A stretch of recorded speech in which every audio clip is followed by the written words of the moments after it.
Or can you just let me know when people have stopped entering? Thanks.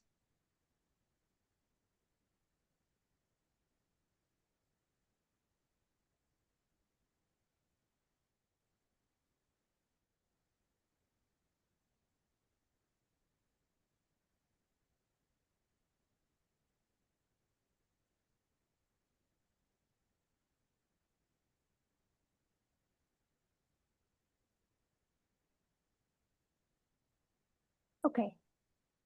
All right. Good afternoon, everyone. Thank you so much for coming today. We're here today at the third EIR scoping meeting for the proposed Nicasio Spillway Modification Project. This afternoon, we'll be going over a presentation, which will be identical if you've attended the previous two meetings or one of them to what you've seen in the past, and then we'll be going into a public comment period. I'm here today with Jill Hamilton from ESA, and we'll be covering some information for you all.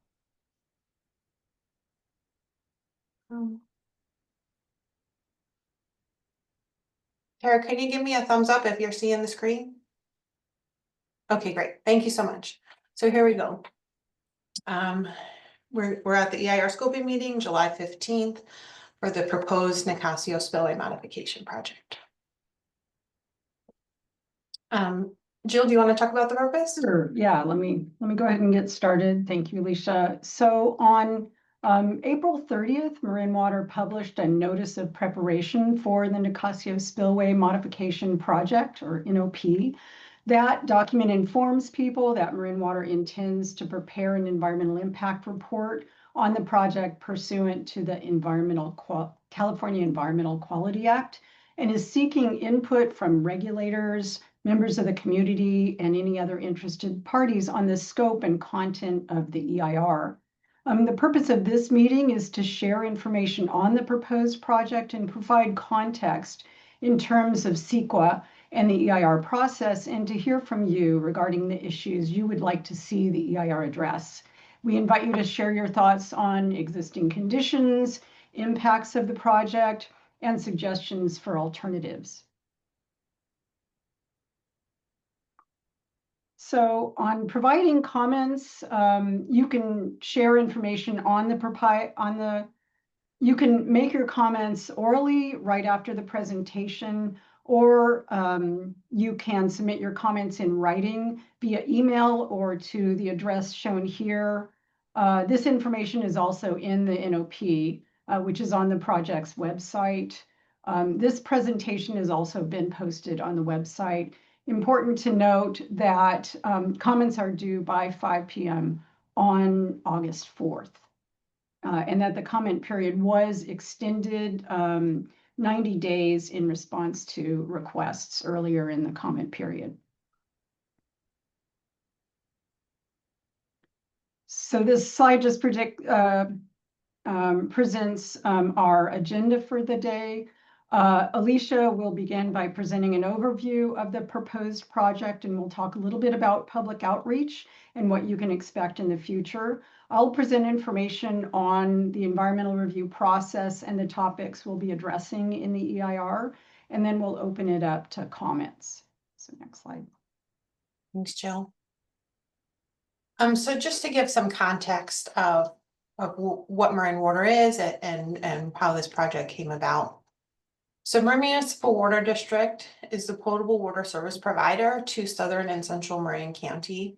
We serve over 190,000 people across 147 square miles.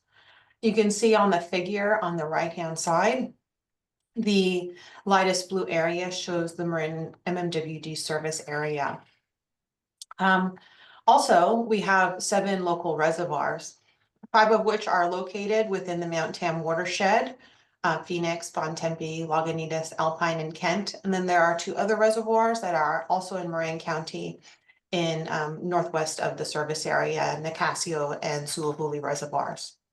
From these reservoirs, the district receives about 75% of its potable water, with the other 25% coming from the Russian River pipeline from Sonoma Water Agency. And how we got to this project was really a combination of some drivers, such as the changing climate conditions. We know that how the district receives the water from the reservoirs from rainfall, that rainfall pattern is changing. The storms can be more intense, the storms can be more infrequent, and they're just becoming a little bit more unpredictable in nature. And we're also seeing these very large atmospheric rivers at certain times as well. Also in 2021, us, along with everyone else in the region, experienced a very historic drought, which caused the district to come within months of running out of potable water supply for its customers. As a result of that drought, in 2022, the district initiated a strategic water supply assessment, which culminated in the district's water supply roadmap. There's 5 main pillars for this roadmap, one of which is what we're talking about today, such as the spillway modifications for storage enlargement. There's also water efficiency. So projects like the automated metering infrastructure, or AMI, as well as water loss are being targeted under that water efficiency pillar. Then there's conveyance, such as the atmospheric river conveyance project, which is a project that we'll talk on in one of our subsequent slides. We have in-district improvements. So that's kind of using what we have in a better way. So we've been utilizing stream forecasting. There's also some projects like the Suluhuli electrification project that would allow us to better utilize our Suluhuli reservoir in a more efficient manner. And then there's kind of the other project catch-all, where projects such as the Kent Storage Enlargement fall under. The particular project that we're talking about today is on Nicasio Reservoir at Seeger Dam. And this project proposes to install an inflatable rubber gate across the existing spillway. That existing spillway is about 280 feet long, and that rubber gate would span the entire length of the spillway, with the proposed height of about 4.4 feet. This would, if installed, potentially add about 3,700 acre feet of storage to this reservoir.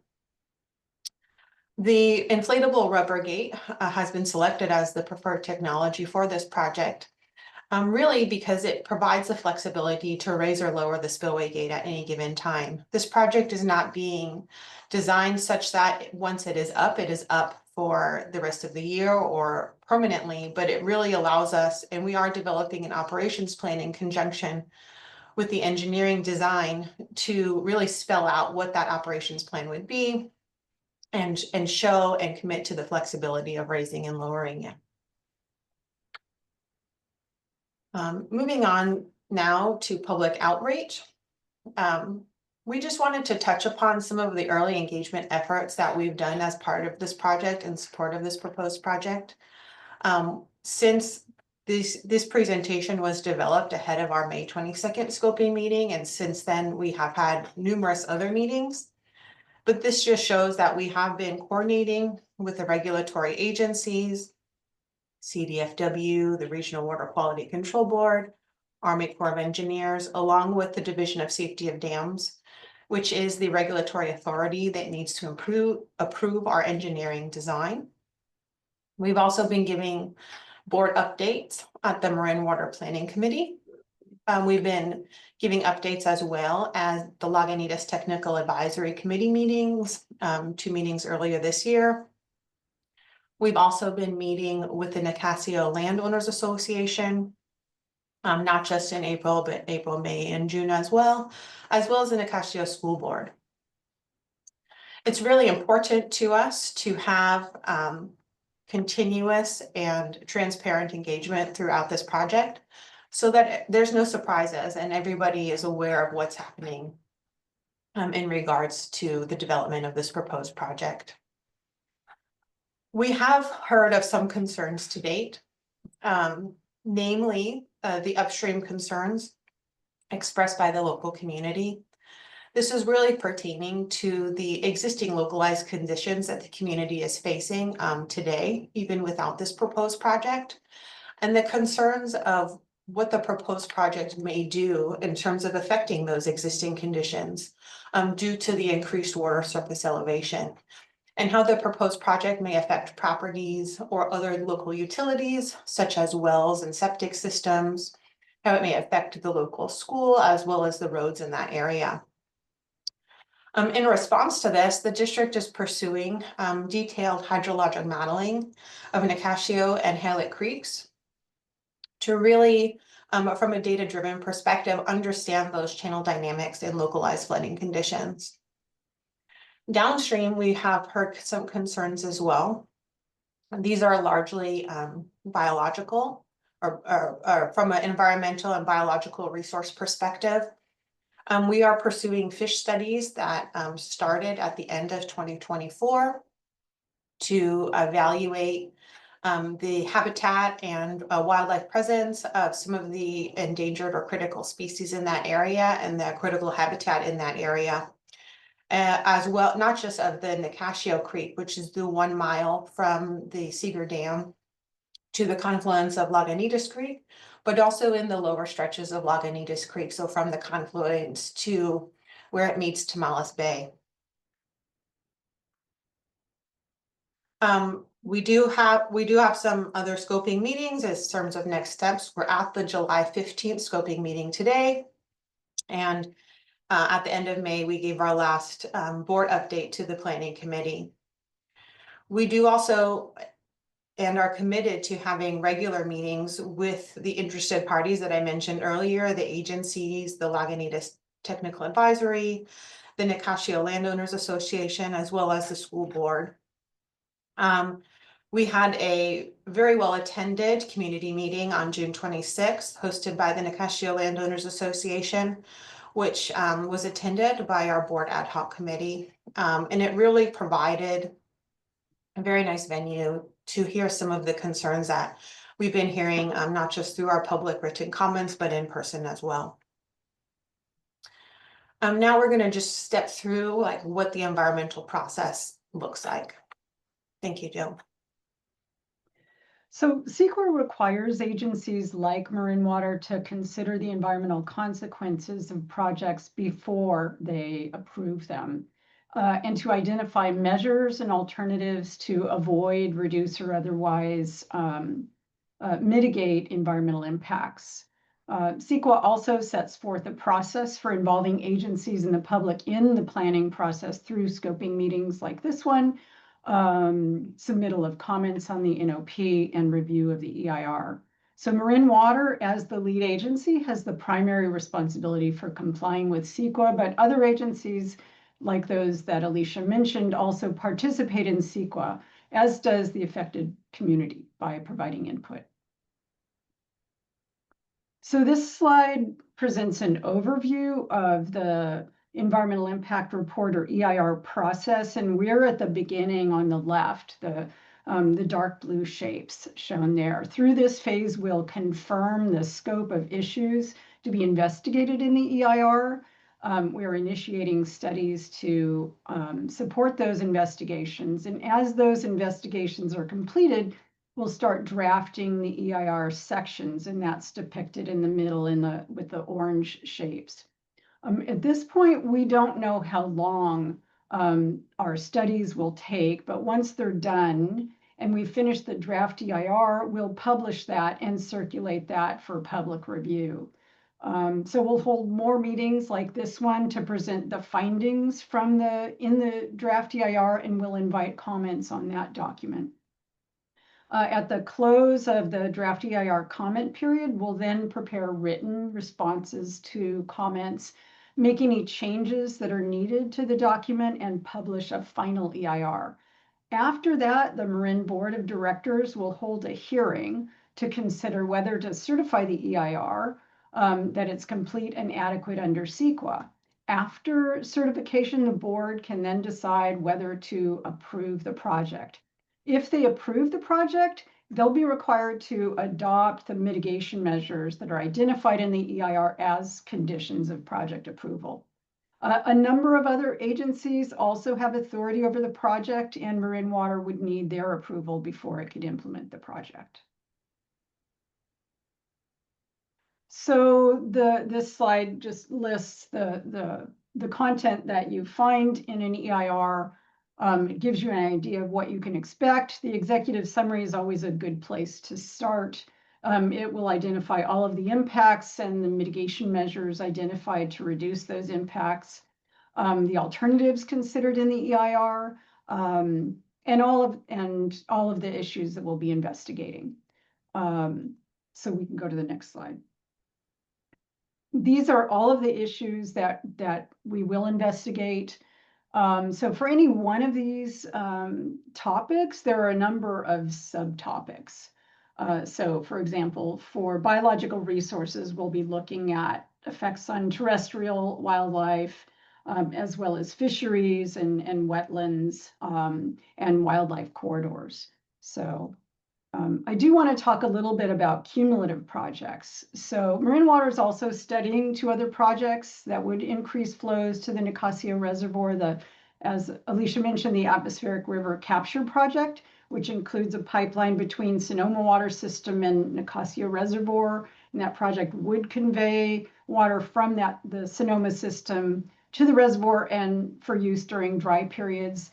Currently, Marin Water can only convey water from Sonoma Water. It cannot convey water to storage. It can only use it when the water is available and its customers have a need. The Sulahuli pipeline project is the completion of a pipeline between the Sulahuli Reservoir and Nicasio reservoirs. So while these projects can be implemented independent of one another, they do have overlap, and these 2 projects would change how water is managed in Nicasio Reservoir. So therefore, the Spillway Modification Project, EIR, will evaluate the impacts of reservoir operations both with and without these projects, as well as any other cumulative projects that could cause impacts. Thank you, Jill. So that takes us to our comment period. Once again, if you would like to read the notice of preparation, it is available on our project website, marinwater.org/spillway modifications. And we are accepting comments through 5 p.m. on August 4th, which would conclude the NOP scoping period. We're welcome to take oral comments today during this meeting, or you may submit written comments by mail or email to me. My address is here, as well as my email address, and this information is also on the project website. Before we move into the public comment period, just some sort of housekeeping. We would like you to state your name and organization if possible prior to sharing your comment. We are holding a 5-minute limit on comments. This is more a formality than anything. We want to hear what you have to say, and if you are approaching that 5 minutes, very well, we can make accommodations to go over. And if you forget to say something during your comment period and you want to speak again, you're more than welcome to. You just have to get in the back of the queue. Tara's going to be managing the queue for this. And just some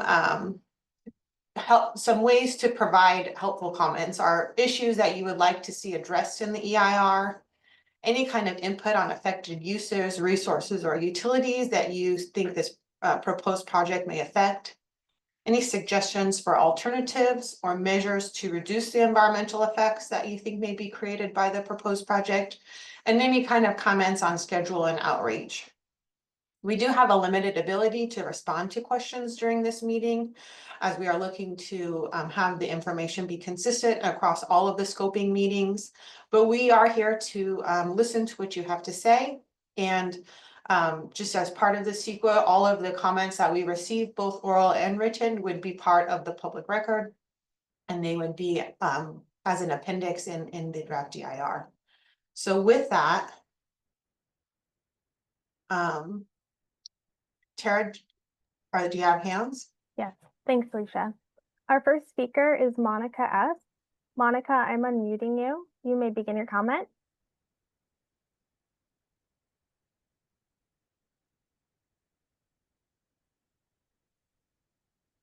Hi, Monica, you're still on mute.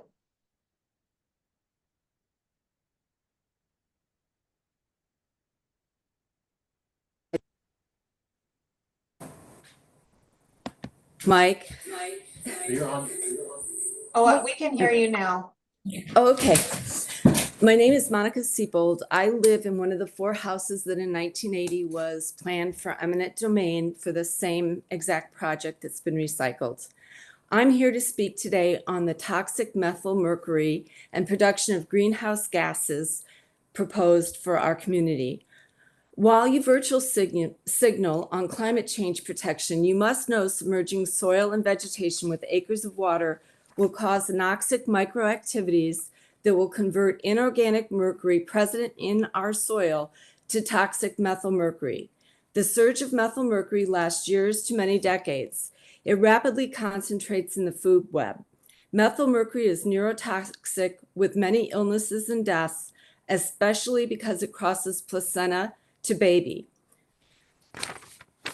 The shallow warm reservoir with the majority of new inundations sitting in just a few feet of water on fertile, carbon-rich, heavily overgrown vegetation will have a greater production of greenhouse gases.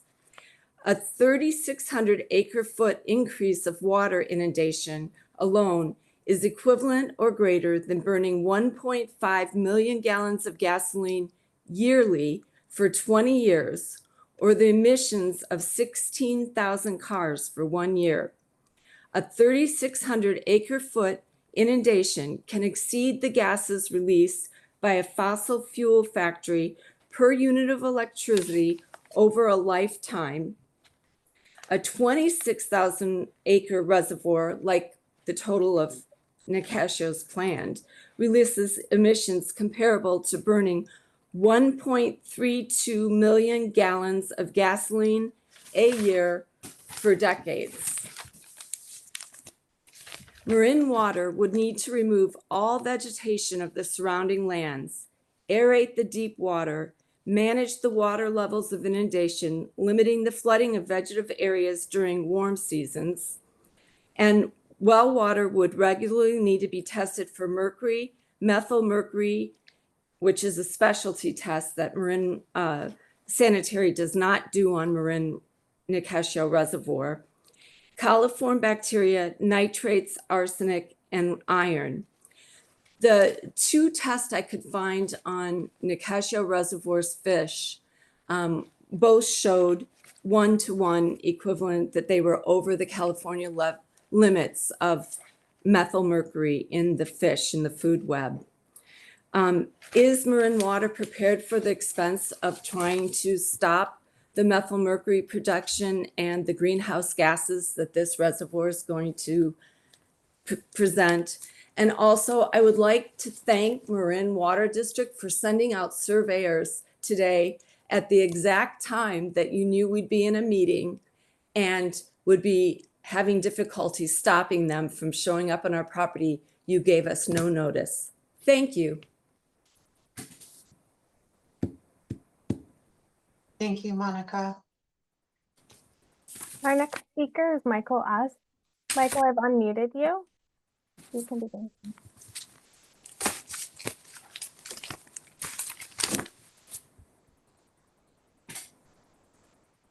So thank you for allowing us to voice our objections to this horrible plan to raise the Nicasio Dam. First, shame on you, MMWD. As a current victim of the yearly flooding in my yard, I find it completely rude that you shun off every and any attempt to fix the current flooding problem. It was clearly evident to Matt Sampson and Ranjiv Kush, the ad hoc committee, as well as General Manager Ben Hornstein, that this flooding problem is going to get worse, using MMWD's language of climate change. The community showed the members dozens of pictures that prove the problematic flooding. I was appalled at Mr. Ben Hornstein's answer at the local meeting held at Nicasio School on June 26, when Mr. Hornstein addressed a question about the inundation, how the inundation would destroy the current school's well. His cold answer was, well, we'll just build a new one. This meeting was supposed to be question and answer, but most residents left with no answers. I have a few more questions for MMWD. Is MMWD going to destroy my land via eminent domain, just as it did the ranchers in the 1960s? Seems like it's easier from MMWD to get a permit to bulldoze and burn homes than it is to get a permit to dredge Nicasio and Halleck Creek. The current LiDAR maps and calculations for the water holding capacity of Nicasio Reservoir are 9 years old. Is MMWD going to redo these maps and calculations? Let's be clear that this reservoir holds 1,700 less acre feet of water than it used to. I've been reviewing countless MMWD records in the requested documents. These recorded minutes show very precise notes, even documenting pay raises and pipe purchases. I find it odd that there is not a single note that mentions any Nicasio Reservoir or Inlet Creek maintenance or upkeep. Seems like MMWD is spending a fair amount of time fighting Nicasio residents.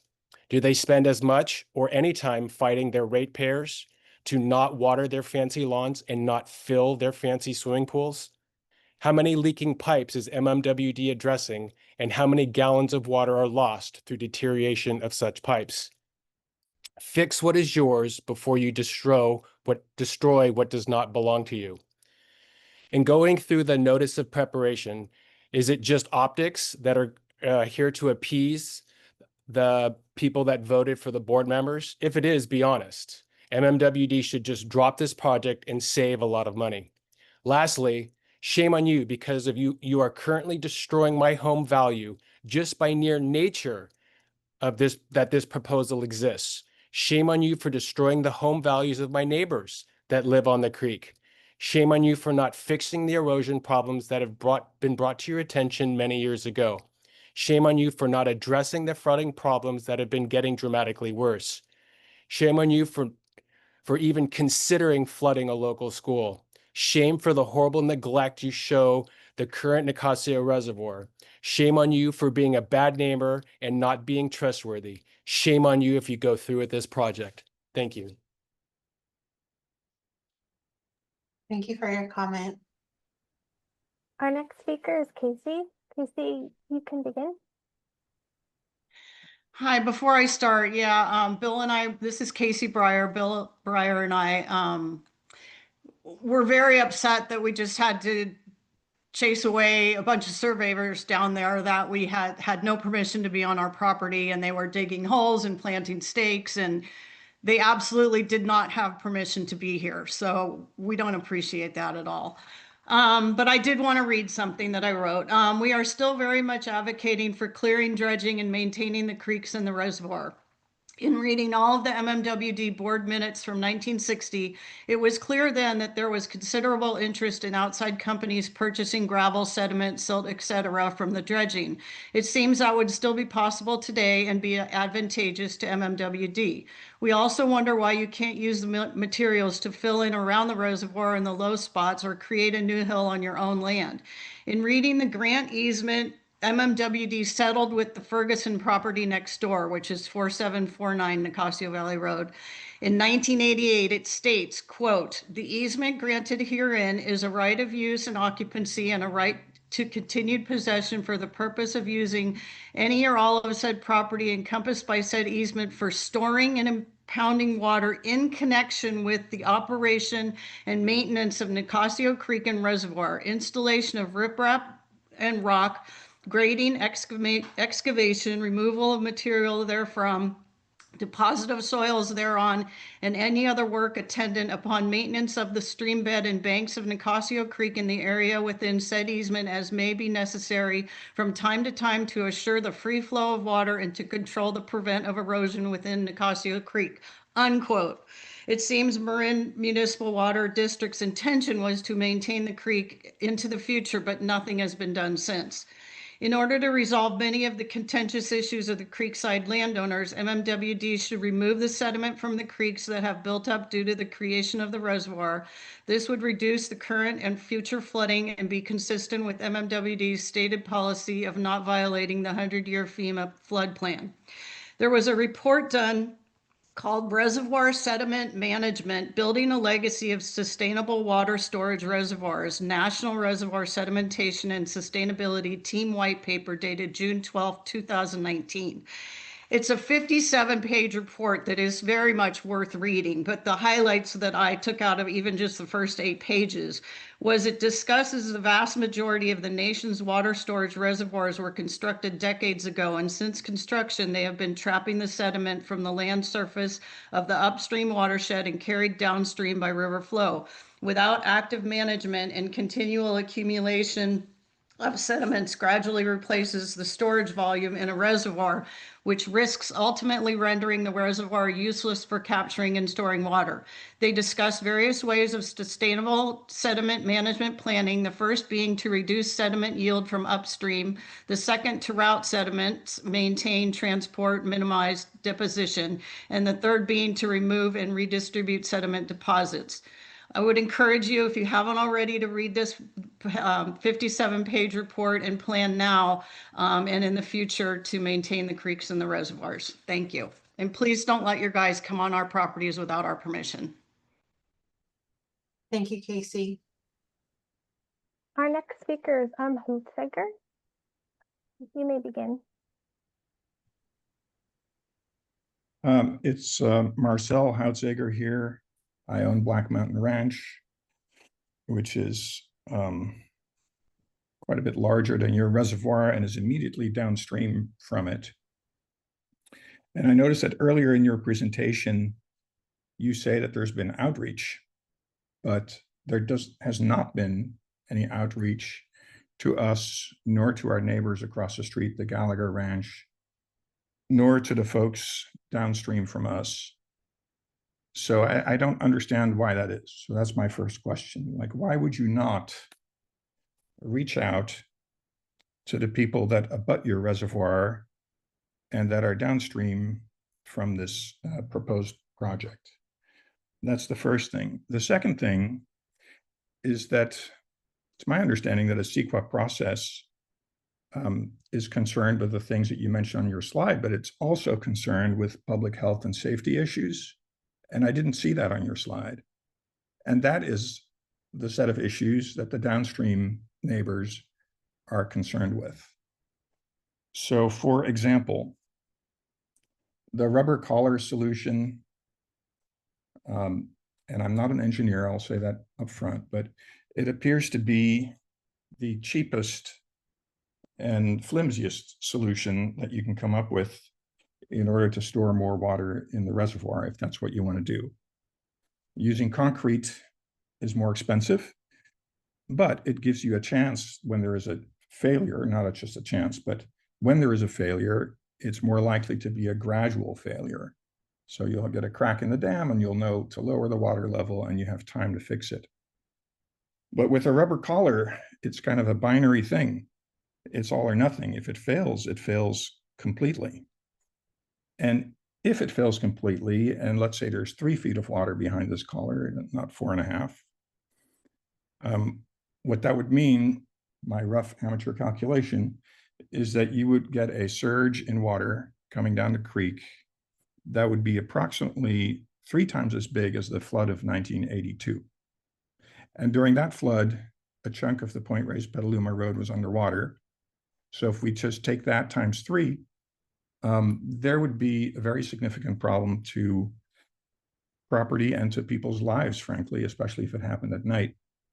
And I would like to see that addressed. And it's just bizarre to me that you've gotten this far along in the process without apparently making an effort to talk to the downstream neighbors and without acknowledging that dam safety is an issue. So I'll stop there and thank you for listening. Oh, one last thing. I did send an email to you, Alicia, and I didn't get a response. So I've checked the email address, it's correct. But if you can perhaps at the end of the meeting indicate what the mailing address is that would get this message to you, then I will send my email the old-fashioned way with a courier and physically hand it to you. Thank you. Thank you, Marcel. Our next speaker is Dave G. Dave, I'm unmuting you.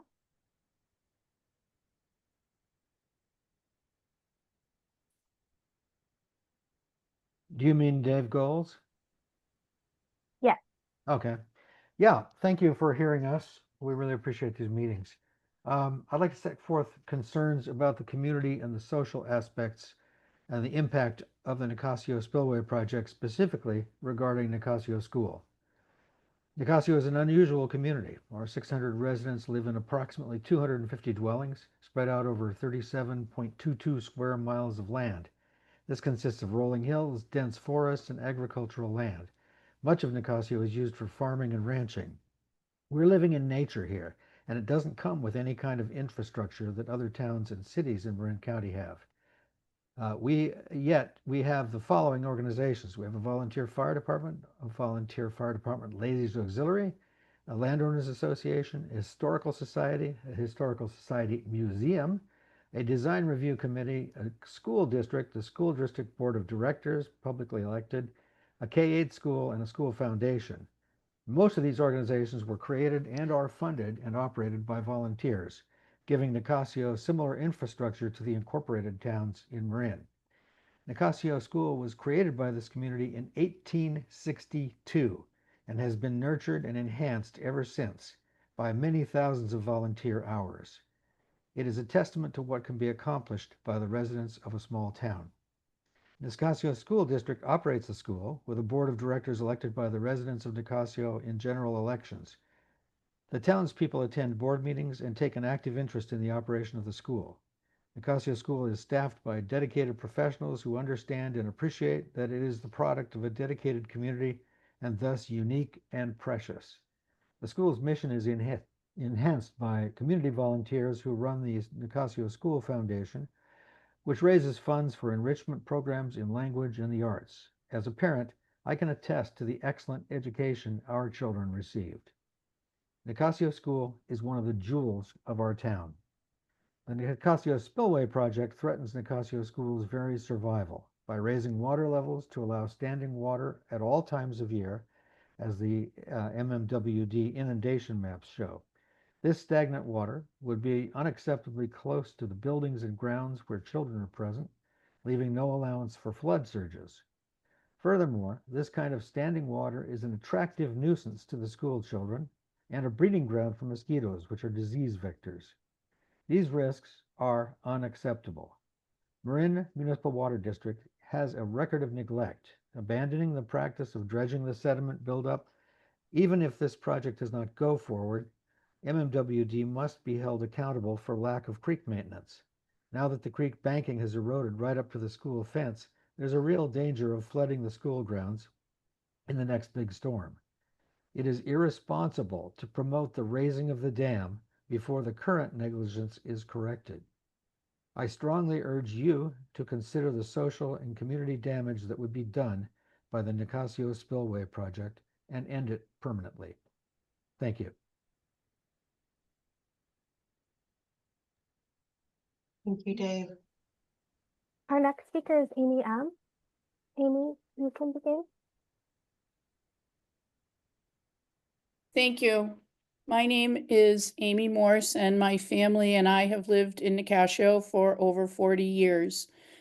I appreciate the opportunity to share my concerns, especially with regard to MMWD's lack of maintenance on land surrounding the existing reservoir.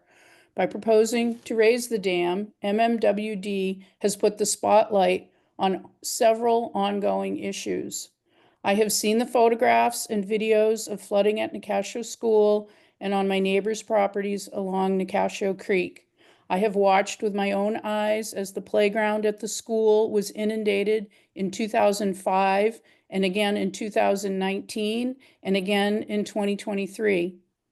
What is indisputable is that since MMWD stopped dredging in the 1980s and due to the lack of creek maintenance, flooding in this area is ongoing and an ever-increasing problem.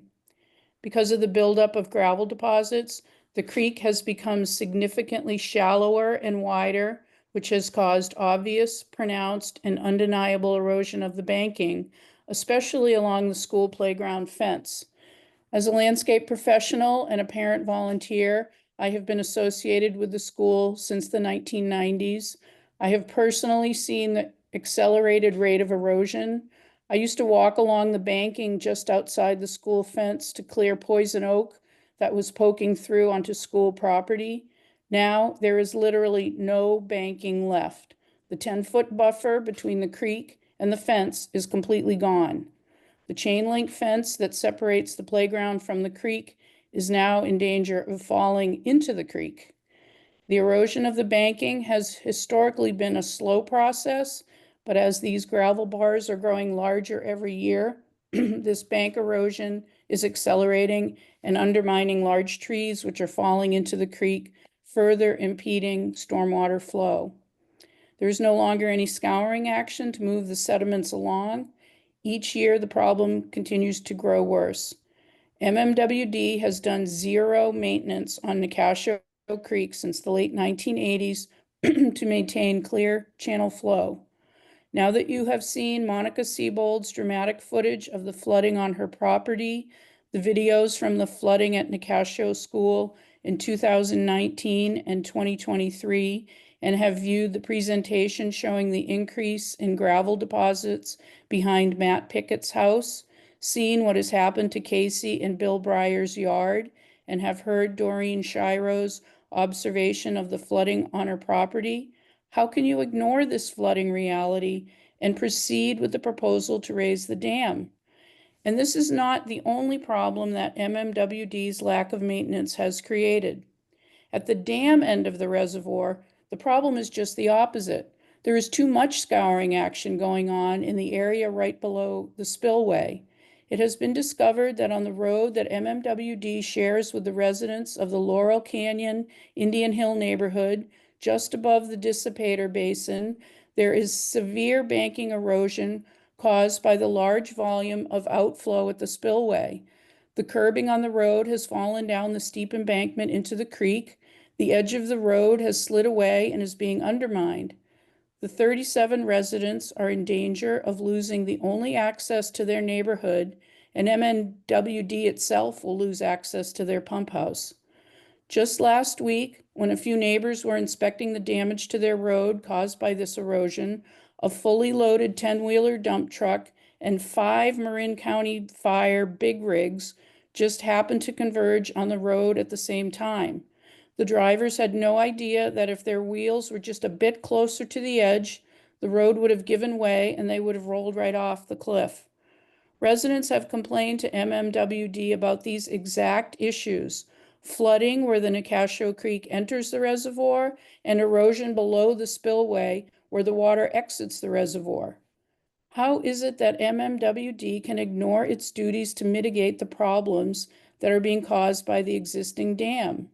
You get all the benefits of the reservoir, but take none of the responsibility for the problems that the dam and the reservoir are creating for our town. How can you expect us to have any faith in your proposal to install a rubber bladder when your lack of maintenance, inspection, and oversight are already damaging our community? Just because MMWD is now focused on raising the dam, it doesn't give you a free pass to ignore the deferred maintenance that is causing problems right now. I am asking you to do the right thing. Commit to addressing years of neglect and immediately begin a plan to rectify the buildup of gravel in Nicasio Creek and the erosion of the road that is just below the spillway. Thank you very much. Thank you for your comment. The next speaker is Matthew P. Matthew, I'm unmuting you.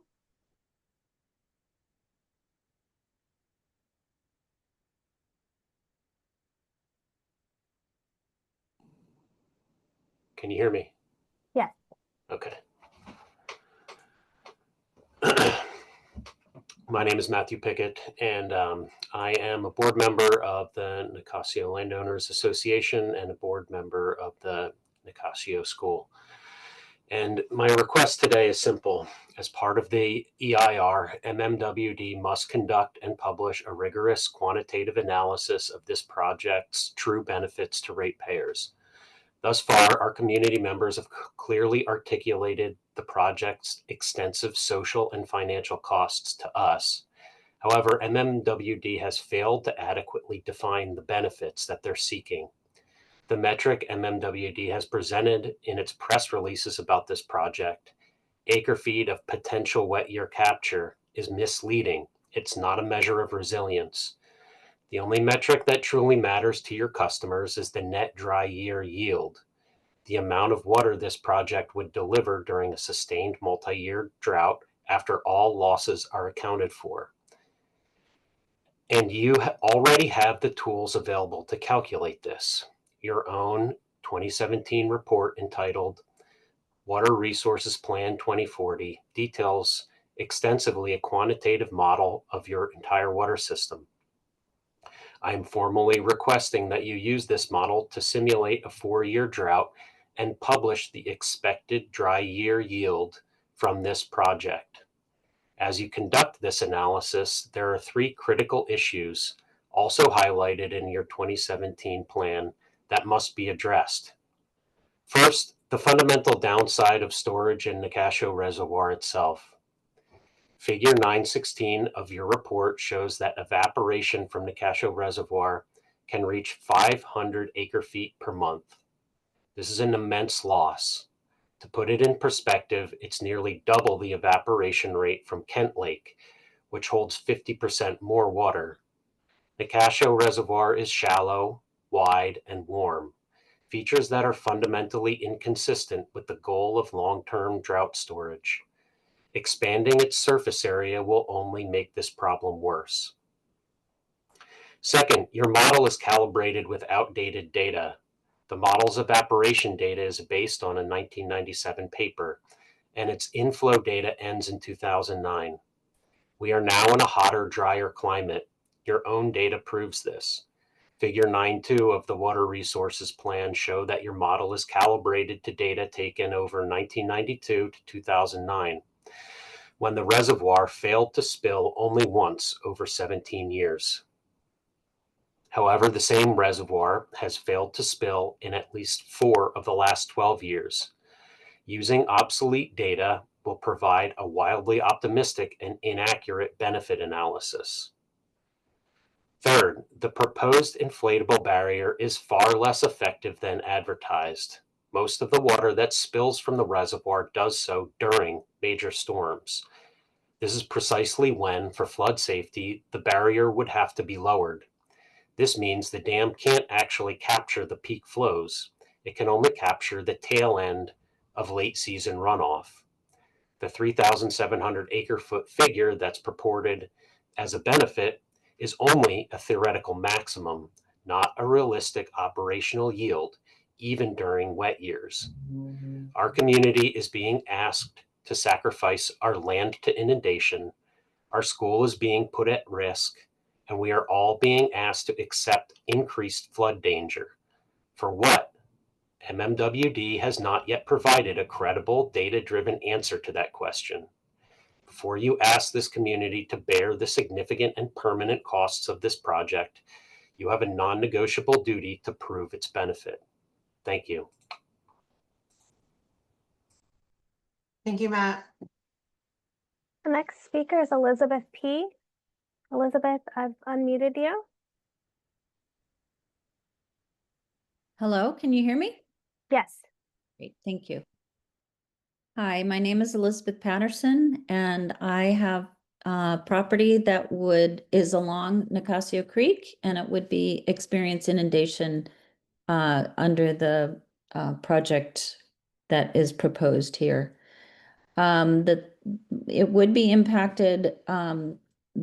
We have a well that would be impacted. The power lines that cross the stream could possibly be impacted.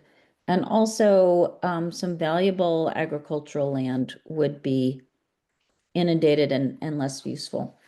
My one question to you, I'd like you to include in the EIR is an understanding of how this project might actually increase fire risk to our area. The land that is would currently be that would be inundated is currently full of a lot of vegetation. It has so much vegetation that there's no way to actually get into it and get through it. And one of my concerns is that if the water comes into this area of dense vegetation. Many of those plants and trees that would not be able to sustain a lot of water on their roots may die. And once they are dead in the dry season, they would be a fire hazard. So I ask that in your analysis, you look at where the water would inundate and the impact that would have on the current vegetation. And if you would manage it, you would be responsible for removing dead vegetation so it wouldn't be a fire hazard. And if you plan to do that, how much it would cost. Because in this area, we have basically two major concerns. One is the rainy season where we have to worry about runoff and flooding. And then we also have a dry season where we have to worry and prepare for fires. So that would be a major concern, and I hope you're going to look at that as well. So I understand your interest and concerns in finding more water for Marin County residents. But I would like to suggest there's some options that you haven't seemed to consider. And one is a whole watershed a based approach, which would do two things. One, it would improve soil health. And we know that by improving soil health, we can increase the water holding capacity of that soil and slow down the runoff and prevent erosion by slowing down the runoff. And I think we have an incredible opportunity. And in fact, we have many people who have experience with this in improving soil health and reducing the amount of water that, or slowing down the runoff of the water. And there are lots of studies that show how valuable that is. And then the other is looking at erosion. And we've talked a lot about the impact of erosion on our water system, but I know I own also a property at 2800 Nicasio Valley Road, and that's further up the creek. And in the last 10 years that I've owned that property, there have been 3 major erosion events from, heavy storms that have caused very large erosion. And a lot of that is because of the placement of culverts that go under the road. But there's been a whole section of Lucas Valley Road that slid into the creek there. There's been a culvert that's washed out and washed a lot of sedimentation into the creek. And then there also have been some other areas where the banks have been really eroded. So if you're wondering where all that sedimentation is coming from, I can show you. And I think it would go a very long way to make sure we're not, we're correcting some of those places where erosion is happening upstream so that it doesn't continue to fill in the reservoir. And I totally agree that we need to work on making sure that the sedimentation in the reservoir is not taking up capacity. And if we could find a way to manage that creek where all of that sediment is coming down and landing, that would be very, very helpful. Let's see. Yeah, I just also want to comment, the reservoir or the dam was put in 1961, and these plans are based on sort of 1961 plans. And I was born in 1961, so I know that was not yesterday. It was quite a while ago. I think we're in a changed environment. We're living in times of dramatic environmental change. And I think we have to change our plans based on our current situation and not use old notions of what to do because we have a very changed environment. So I hope you can think about other ways of finding water and keeping water in our community that don't involve putting landowners and children at risk. Thank you. Thank you, Elizabeth. The next speaker is Karen D. Karen, I'm unmuting you. You may begin. Can you hear me? Yes. Okay. Yeah, my name is Karin Dilu, and I am nicknamed Karin from Marin, although I originally came from Denmark. I own a house at the end of Nicasio Valley Road overlooking the reservoir. I share my private driveway with Ruth Dawson, the president of Nicasio Landowners, and Terry Hoy, who does not live here but visits his property quite frequently. Based on several Nicasio residents' experiences in the past, expensive scientific research can be considered throwing good money after bad money. A long line of unfortunate consequences already show that it will give many Nicasio residents larger expensive issues than we already have if raising the dam by the 4.5 feet. Many residents in Nicasio have already expressed their concerns about the existing reservoir and the not maintained feeder creeks with flooding issues of their land. When living in Nicasio, we all know that more disasters await if raising the water level 4.5 feet. Pictures from last year's heavy rainstorm were shown at our last public meeting. It might be a drop in the ocean of issues, but as a small example of my own situation and my neighbors, with whom I share a private driveway from Nicasio Valley Road, Ruth Dawson and I built a large culvert under our paved driveway about 25 years ago, since the water from the reservoir flooded the driveway when large rainstorms occurred. The culvert is at the driveway entrance about 40 feet from Nicasio Valley Road, 1 mile from Point Reyes Petaluma Road. Last winter, the reservoir flooded our paved driveway at that point, the dip where the new, larger culvert was made. We could still drive through the water to get up the hill to our homes. If the level of the reservoir is 4.5 feet higher, we will obviously need to build a bridge to get home. But that is a small expense if that is needed compared to so many other people. This private issue is minor, obviously, compared to the flooding of the houses, businesses, and the school along the Nicasio Valley Road and the creek. How are we residents getting compensated for damages and the consequences due to the raising the reservoir by the 4.5 feet? Flooded properties, access to our properties, contaminated wells, and sewer systems, whatever. The list is endless. I asked AI, what is eminent domain? What does eminent domain compensate?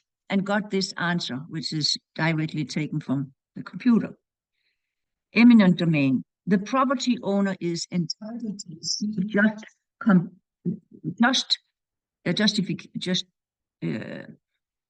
compensation, as well as fair compensation for the property taken, which includes not only the fair market value, but also potential damage to any remaining property. Please confirm my interpretation of eminent domain.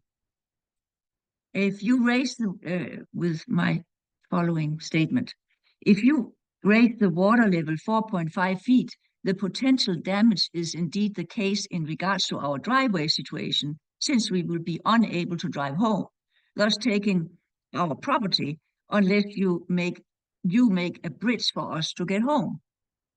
I'm sure the damages the Nicasio town will have, if indeed the eminent domain guidelines kick in, will be much higher than that. Foundation of houses underwater, wells, construction, etc., value if they want to sell their houses, etc. Is that in your $15 million budget to compensate the Nicasio residents? Conclusion. My suggestion is right now to forget to raise the dam the way you have proposed and not spend any more unnecessary research money, which I assume is taken out of the earmarked budget of $15 million to raise the dam as described by you. To every problem there is a solution, is an old saying. I will warmly suggest that MMWD contact a couple of Dutch dredging expert companies to get additional estimates to deepen the reservoir 3,700 acre feet, which I understand is approximately the amount of water we would get by raising the dam by the 4.5 feet. Correct me if I'm wrong. At our last meeting, I understood that MMWD, as an alternative, had made studies to dredge the reservoir. Did I hear the bid correctly, $200 million? I have been told that number was based on 20,000 acre feet of dredging, which is far more than the actual 3,700 acre feet, which should be equivalent to 4.5 feet the raise of the dam. Is that correctly understood? It might make sense to have a few more bidders on the job and then actually ask for the more accurate 3,700 acre feet of dredging instead.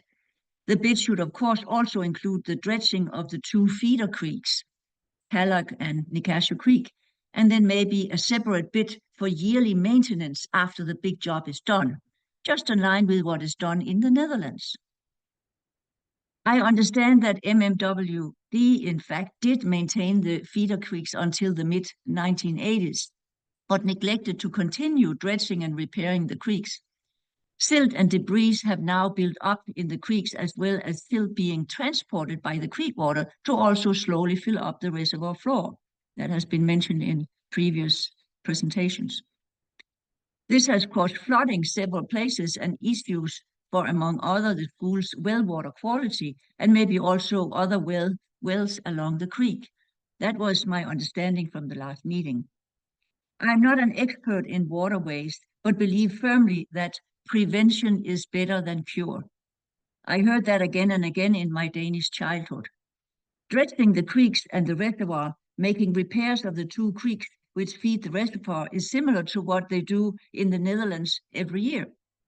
That will undoubtedly increase the water amount in the reservoir.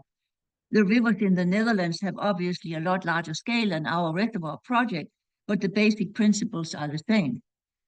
We know and have seen photos of flooding in Nicasio, which has already taken place due to lack of maintenance of the creeks.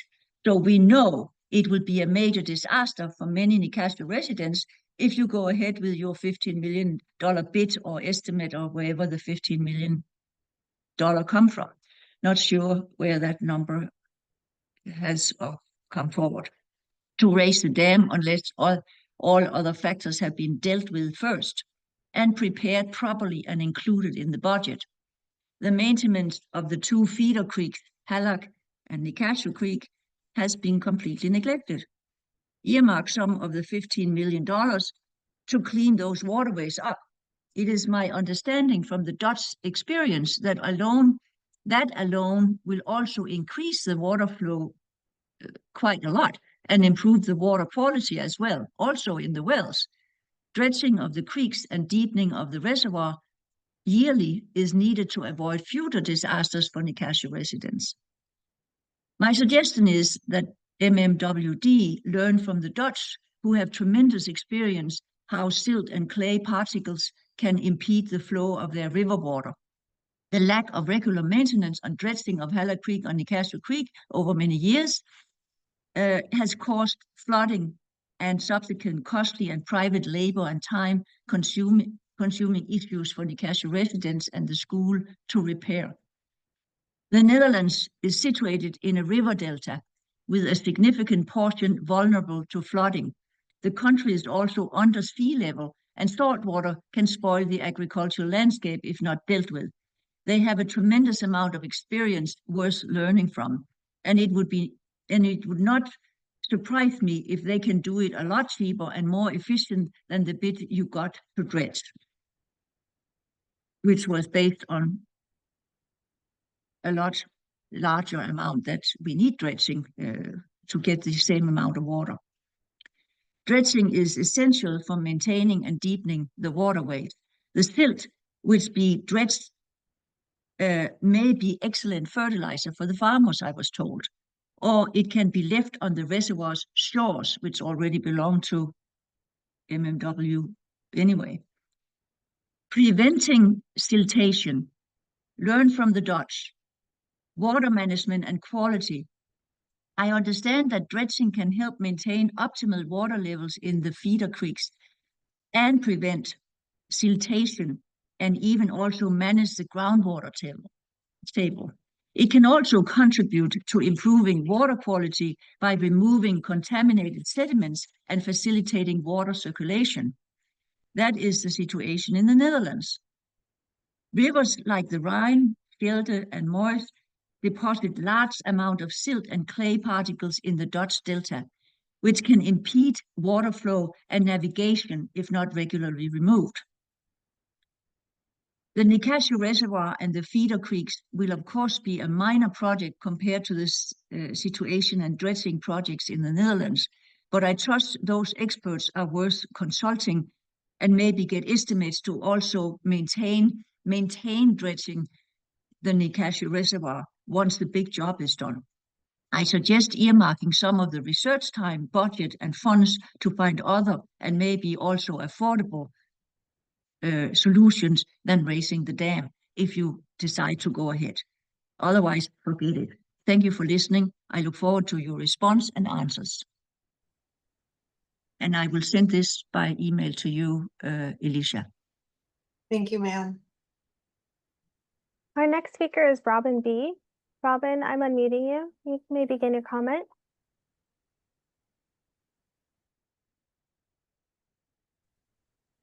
Can you hear me? Yes. Hi, my name is Robin Burton, and I'm the Assistant Chief of the Nicasio Volunteer Fire Department.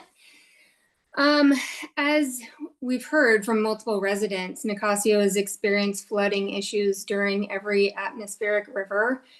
A lot of people have brought up the issues of damaged land. I wanted to bring up the issue of potential loss of life. Nicasio Fire does not have a water rescue team, and the closest one is at Point Reyes, which is going to take them 20 minutes to get here if they're not on another call.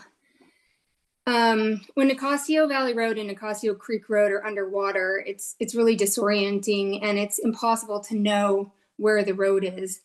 There is no safe shoulder here. Driving onto the shoulder could possibly be fatal.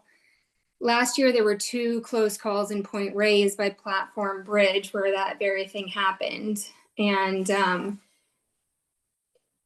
it also puts the rescuers at risk. Just a very dangerous scenario. Historically, if you look at drowning cases, more people end up dying than just the original victim. Bystanders try to help, and this often leads to multiple deaths and multiple victims. And this is a scenario that we want to avoid. During the winter storms, Nicasio is often cut off from the Woodacre and Skywalker fire departments due to downed trees and power lines. We rely on help coming from Hicks Valley and Point Reyes fire stations. If the dam were to be raised, this would greatly increase the flooding, and Nicasio could potentially be cut off from those 2 departments as well and possibly have no escape routes. Nicasio School is the designated evacuation point for Nicasio residents. If the dam is raised, the school will flood, and then we have no access to this location. We also store our disaster supplies in a container, which is located at the Nicasio School between the multi-purpose room and the well, which would also be flooded in this case. So I do live on a property in Nicasio where both creeks meet. So my property is also, in danger of being flooded, is my barn and my horses. But my biggest concern is life safety. So from a first responder perspective, raising the dam puts Nicasio residents in great danger. Thank you.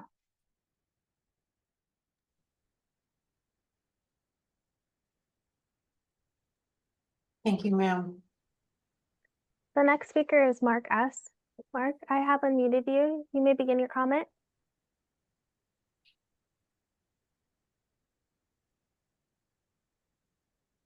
It's Mark S. Mark Switzer. Yes, sir. Oh, okay. I'm Mark Switzer. I'm the Secretary of the Point Reyes Station Village Association.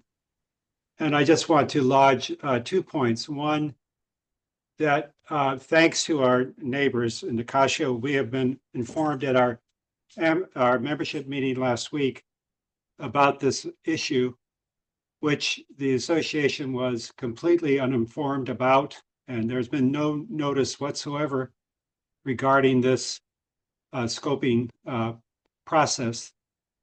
It seems to us, having learned some of the potential risks downstream, if there's a failure of the rubber extension of the dam, that the downstream residents and indeed the village should be informed about the potential risks. It's actually completely unimaginable why that hasn't been considered. I don't know whether any downstream residents have been informed, but I would think at the very least that the village association, which is the entity that is advised on any development issues, has not been informed in any way about this process. We will have to scramble to educate ourselves. Listening to these comments sort of magnifies the concern that we have, and we will have to scramble to make an intelligible response comment so that that issue can be incorporated into the entire process in case it goes beyond just a scoping effort on the part of the district. Thank you. Thank you, sir. Our next speaker is Phil S. Phil, I'm unmuting you. You may begin your comment. Yeah, I'm a resident of the San Geronimo Valley, and when I first heard about the Spillway project and toured the site with Alicia and Sean, it sounded to me like a reasonable idea and certainly a lot less expensive than putting in another expensive pipeline from Sonoma. But after attending last month's community meeting at the Nicasio School and hearing the history that many long-term residents have already had and the problems they feared from raising the spillway, I decided to dig a little deeper. As an advocate for reducing the wasteful use of water in Marin County, I've been trying to learn as much as I can about how we currently use water in Marin. Some of the information I've dug out so far includes the following. This spillway project would provide 3,700 acre feet from raising the spillway, and that equals 3.3 million gallons a day.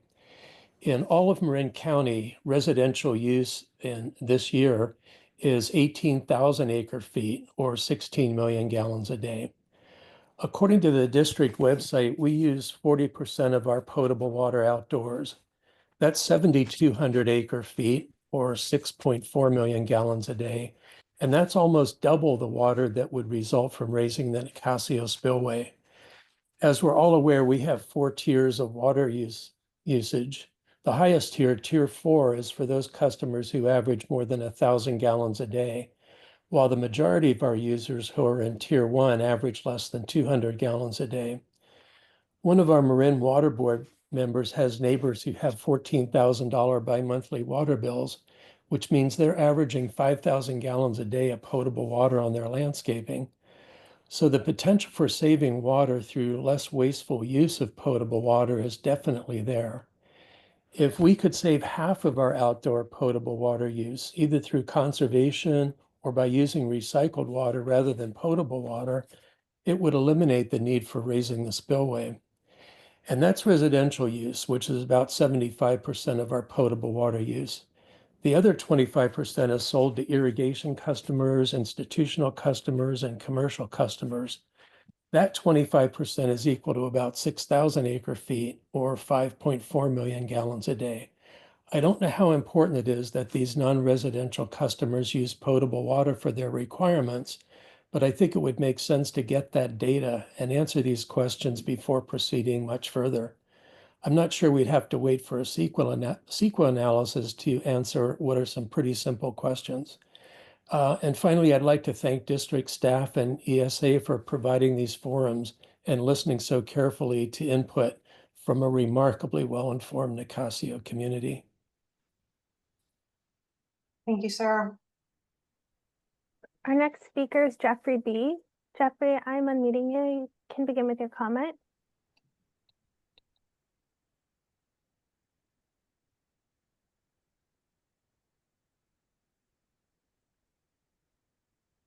Can you hear me? Yes. we can. Okay. So I want to make a short comment that followed Amy Morse's speech about the feeder road, Laurel Canyon Road that goes up from the spillway below the dam. There's a turnoff and it's a MMWD road. And I don't think the people from MMWD, they either don't know the situation out there. There's been letters written to them by the residents because there's 37 residents that live up that road, but that feeder road runs from the Petaluma Point Reyes Road up to your pump house. And it's not like the road is slowly eroding away down a hill. The 200 feet where the issue is at hand, it drops straight down, 30 to 40 feet straight down. So if any kind of a vehicle goes too close to the edge, they're going to drop 30 to 40 feet. So in my view, when the board first got wind of this project at the end of last year, our feeling was, okay, well, 3 feet, yeah, well, let's talk to them and see what we can work out. And as long as it's not hurting Nicasio in any way, we'll glad to be aboard and be good neighbors with us and consider it. And then after we had our first meeting where the MMW people arrived at the Rancho a couple months ago, and the neighbors whose lots have been flooded continuously for the last few years were there, I truly feel that people from the MMWD were shocked to know that there was that much sedimentation in the creeks.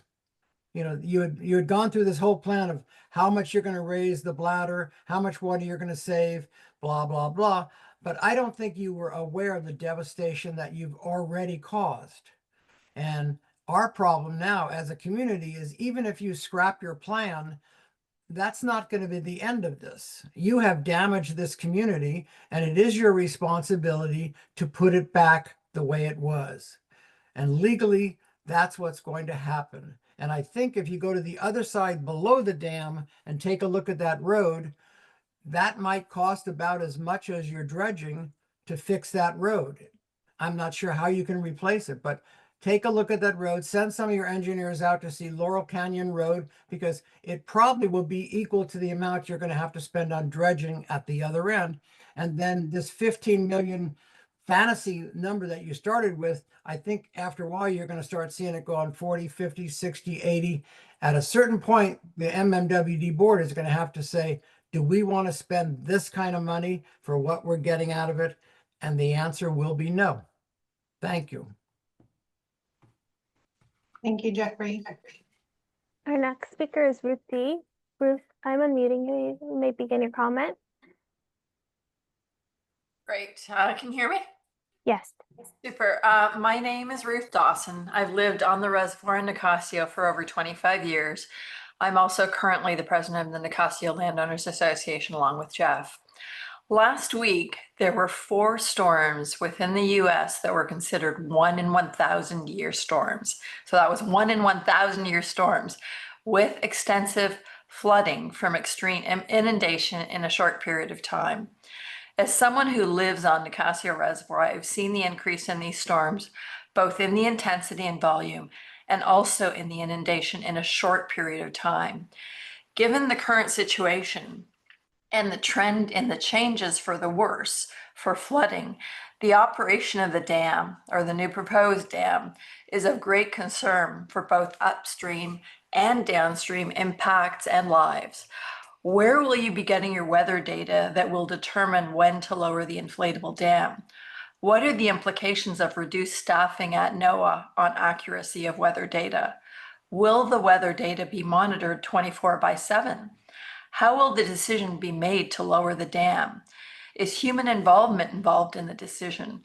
Will decisions be made 24/7? What if the weather models are wrong and the intensity of a storm changes? Can the dam be brought down in less than 24 hours if need be? And if so, what is the shortest time frame for the dam to be brought down? If so, what are the downstream implications, as you heard from Marcel? What are the upstream flooding implications of flooding if the dam is not lowered in time? What could happen in an emergency in the event of a power failure and/or cell communication failure? How will the strain of additional water impact the integrity of the current dam? Will the current high hazard rating of the dam as it stands today degrade the rating further because of this project? How will vandalism be prevented? What would happen if the rubber gate were punctured or malfunctions? And what are upstream and downstream implications of that? Thank you. Thank you, Ruth. The next speaker is Doreen S. Doreen, I'm unmuting you. You may begin your comment.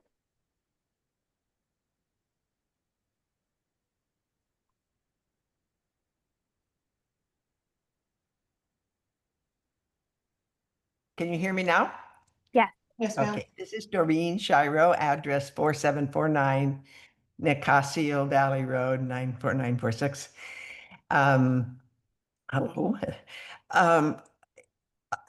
This afternoon, just afternoon, surveyors crossed our property and our neighbor's property without any permission and without any notice. Fortunately, we discovered this, and our neighbor went out and asked them to leave. He told them he would be calling the sheriff, and they left. And the neighbors further along the creek also told them to leave. So I just want you to know we do not feel very respected by this. I actually am furious right now, and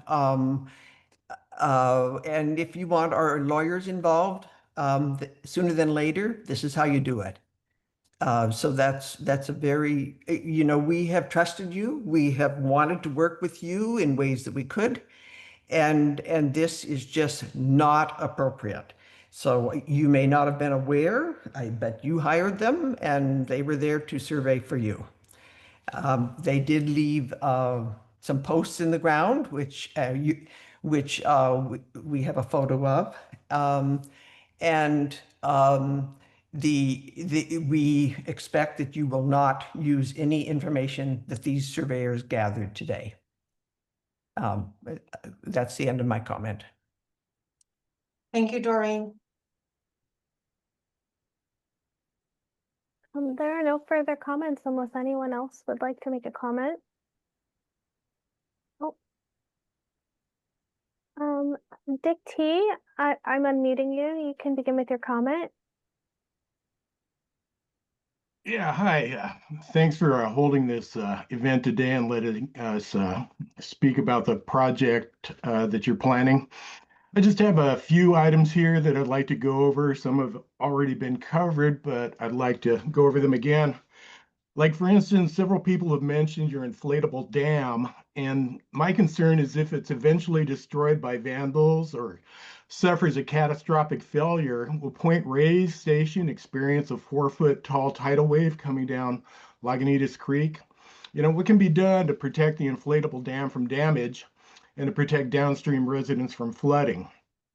My next comment also was covered by other people. How will MMWD prevent shoreline erosion from waves along the newly flooded portions of the reservoir behind the town of Nicasio?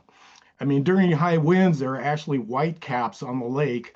And during the last drought, when the water level is really low, you could actually see that the shoreline has been heavily eroded by wave action. And also, a little off the topic, but still on Nicasio Reservoir, you have this thing called the atmospheric river pipeline that you're going to build from the Russian River Aqueduct in Novato and send a pipe all the way to Nicasio Reservoir. See, I can't understand this. If we're having an atmospheric river, you're talking about, okay, we're going to take all this extra water from the Russian River and send it to Nicasio. But, my experience has been when we have an atmospheric river, Nicasio Reservoir is going to fill up anyway. So what's the point? There won't be any room to put this Russian River water. And my last comment is, you got this water resiliency plan going on, and, you're going to increase all the reservoirs, get all this extra acre feet. But, once you have all this in place, with the climate crisis that's happening, we don't seem to be able to stop using fossil fuels. There's a great possibility that all the MMWD reservoirs will go dry someday during a prolonged drought. And, Sonoma County, they aren't going to send us any Russian River water. They're going to keep it all for themselves so they don't go dry. So my question to you is, when all our reservoirs do go dry, what will MMWD do then to make sure that residents have water? Where will the supply come from? So thank you very much, and it's been a pleasure talking to you. Thank you, sir. Our next speaker is Martha D. Martha, I'm unmuting you. Thank you. Good afternoon. Can you hear me? Yes. ma'am. Good. My name is Martha Davis. My family has lived in Nicasio since 1978, and I also serve as a board member on the Nicasio Landowners Association. I want to focus my comments today on the 2017 CLE bathymetric survey study that Marin Water conducted at Nicasio Reservoir in late 2015, early 2016, and on the maps produced from that study. This information, especially the graphics showing the stage volume water curves for Nicasio Reservoir, is critical to accurately estimating the average and dry year water yields that Nicasio Reservoir provides to the district. The CLA study is referenced by the district as one of its key sources of information to calibrate the decision-making model used in Marin Water's 2023 Strategic Water Supply Assessment. And of course, the assessments model is the district's foundational tool for evaluating and comparing dry year yield water supply options that the district is considering today, including its proposal to raise Nicasio Reservoir. What I noticed in the CLE maps is that the elevation contours upstream of Nicasio Reservoir on Halleck and Nicasio Creeks are oddly clipped. Specifically, water elevations within the 165 to 170 foot elevation contours are shown everywhere around the reservoir margins except on the reservoir's upstream limits at Nicasio and Halleck Creeks. I don't know why this data was omitted. Maybe it was an oversight by the consultants, or maybe the survey boat couldn't get up Nicasio and Halleck Creeks due to downed trees. But it's another big miss. The omission is critically important because it means that the consultants did not accurately compute the potential volume of water that is backing up Nicasio and Halleck Creeks under the district's current Nicasio Reservoir operations. And let me explain. The CLE bathymetric report clearly states that Nicasio Reservoir has lost about 1,700 acre-feet of its water volume due to the huge amount of sediment deposited in the reservoir between 1961 and 2016. That amount of sediment greatly impacts how Nicasio Reservoir is currently being managed by the district.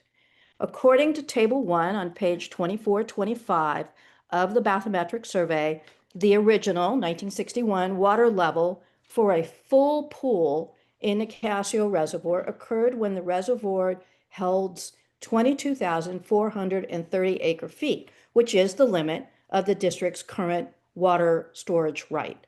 However, by 2017, the amount of water held at the original pool level had declined to 20,723 acre feet. And that's because there is now sediment in the reservoir where 1,700 acre feet of water used to be. From an operational standpoint, this means that the district has to make the reservoir pool larger by covering more area with water if it is to fully store 22,430 acre feet of water allowed by the water district's water right. And that is exactly what the CLE report shows on page 31. Nicasio Reservoir must rise up to about 170 feet in elevation for it to hold 22,430 acre feet. Yet, as I described at the beginning of my statement, the elevation range between 165 and 170 is exactly what is not shown on the bathymetric maps in the upstream reaches of the reservoir. So for years, maybe decades, Marin Water has been raising the Nicasio pool, the water level, to compensate for the fact that the district does not have a sediment management plan for Nicasio Reservoir. Further, the district's operations are likely the primary cause of the significant flooding experienced by our Nicasio and school and community members since the mid-1980s when Marin Water stopped dredging the creeks. I'm talking about current impacts now. I'm not even getting to what does this mean for if the reservoir is raised another 4 to 5 vertical feet. For the purposes of today's scoping comments, Marin Water needs to redo the bathymetric survey or update it, correct the stage water volume curves, and rerun the calculations on Nicasio's reservoir's average and dry year water yields. This information then needs to be integrated with the to-be-developed hydrologic and sedimentation models for Halleck and Nicasio Creek so that the district can produce maps that accurately reflect not only the current levels of inundation and flooding in Nicasio Reservoir, but also the predicted inundation and flooding impacts related to the district's proposal to raise the reservoir. We and all the public need to know this. Thank you. Thank you, Martha. Our next comment comes from Joe S. Joe, I'm unmuting you. You may begin your comment. Yes, thank you. Can you hear me? Yes. Thank you. I am Joe Sanchez. I'm a property owner in Nicasio, and I'm also a Coast Miwok. I'm documented by the Bureau of Indian Affairs, the Department of the Interior, and the California Indian Rolls. My people have tended the land of Echetamal, Nicasio, for thousands of years. I have concerns about erosion and sedimentation and the impact on the fish population, which are sacred to my people. There needs to be many important questions answered that need to be answered, and I thank the people for asking them. Thank you. Thank you, sir. Unless we have another comment, that's it for public comment. Ruth, I'm unmuting you. You may go ahead. Thanks. I just wanted to mention this really quickly. I know you guys have taken great pains to say there are no construction dates at this point. There's a process to go through and you're not trying to put dates on it. I just want to make sure you're aware, and I have mentioned it. I think I mentioned it to Matt Hansen, that your website shows construction of 2027. So that's it. Thank you for that comment. Unless there are any other comments, that's it for public comment.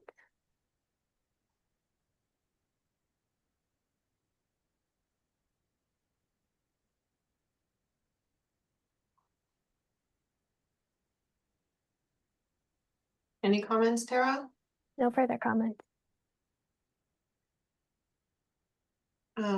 Given that there's no other public comments, this will conclude our scoping meeting for the proposed Nicasio Spillway Modification Project.